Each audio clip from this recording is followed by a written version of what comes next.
Ada cerita ketika Imam Malik yang masih kecil pamitan kepada ibunya untuk berangkat mencari ilmu.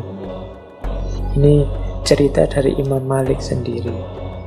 Aku berpamitan kepada ibuku untuk pergi mencari ilmu.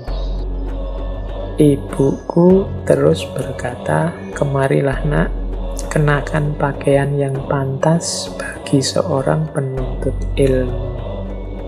Jadi anaknya yang mau berangkat ini dipanggil lagi, "Coba sini, kamu pakai pakaian yang pantas dong." Kemudian ibu mengenakanku pakaian yang baik, juga memakaikan peci di kepalaku dan memasangkan sorban. Lalu berkata, "Nah, sekarang pergilah pada gurumu Robi'ah untuk menuntut ilmu. Tapi ingat nak, belajarlah dulu akhlak darinya sebelum engkau menyerap ilmunya." Ini ada beberapa pelajaran dari cerita ini. Yang pertama adalah sikap memuliakan ilmu, memuliakan aktivitas mencari ilmu, memuliakan para guru yang menuntun ilmu, dan memuliakan apapun yang berhubungan dengan ilmu. Imam Malik mau berangkat belajar, oleh ibunya diberi pakaian yang bagus, yang pantas, dipakaiin peci, serban, sehingga kelihatan luar biasa, baru disuruh berangkat. Ini bagi saya penghargaan terhadap ilmu. Jadi karena ilmu ini mulia, ayo kita muliakan. Nah ini jangan-jangan sindiran buat kita ini ya. Kita itu sering tidak memuliakan ilmu. Ya termasuk yang kita muliakan ilmu itu ya buku, kemudian apalagi guru-guru, kemudian forum-forum kajian kita hargai. Jadi gunakan pakaian yang baik, gunakan kostum yang mendukung. Kostum yang mendukung itu bagi saya penting. Jadi kayak prajurit tentara itu kalau mau bertempur, bajunya kan seperti itu. Sebenarnya pakai baju biasa saja ya bisa, tapi begitu kostumnya mendukung kan rasanya beda, semangatnya beda, jiwanya berubah kalau pakainya ganti. Maka mencari ilmu sebenarnya juga begitu. Ayo dibiasakan kalau memang mungkin ya teman-teman.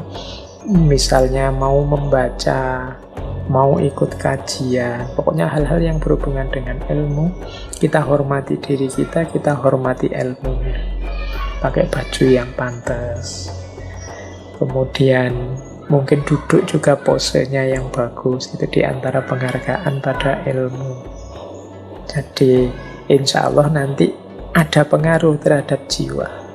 Jadi ada pengaruh, mungkin semangatnya jadi berbeda, mungkin gairahnya semakin meningkat untuk belajar dan lain sebagainya. Tapi kalau kita sambil iseng saja ya mungkin hasilnya tidak sebesar kalau kita serius. Membaca buku kalau serius, misalnya kita pakai baju. Kalau Imam Malik itu terbiasa pakai baju-baju yang dalam tanda petik, sukanya pakai baju yang mewah dalam rangka menghormati ilmu. Jadi suka memakai wangi-wangian, mirip dengan Imam Abu Hanifah yang kita ceritakan minggu lalu. Nah ini ada efeknya, ada asarnya. Jiwa kita seakan-akan dilatih, ini penting loh, ini serius loh, maka jangan iseng. Itu kan berbeda kalau kita sikapnya iseng. Mungkin sambil membaca, sambil tidak pakai baju, sambil kelesetan, sambil garuk-garuk, sambil itu kan rasanya berbeda dengan kalau kita baca dengan serius. Nah ini pelajaran dari kisahnya Imam Malik ini. Ibunya ngerti, maka diberi baju yang bagus, diberi kostum yang bagus, baru diizinkan keluar rumah. Baru terus silahkan sekarang berangkat menuntut ilmu, tapi dipesankan lagi, dahulukan akhlak. Belajar dulu akhlaknya sebelum engkau menyerap ilmunya. Dahulukan akhlaknya sebelum ilmunya.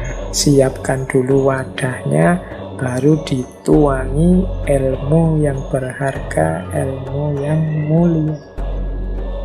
Oke, kurang lebihnya mohon maaf. Wallahul muwafiq, wallahu a'lam bishawab. Wassalamualaikum warahmatullahi wabarakatuh.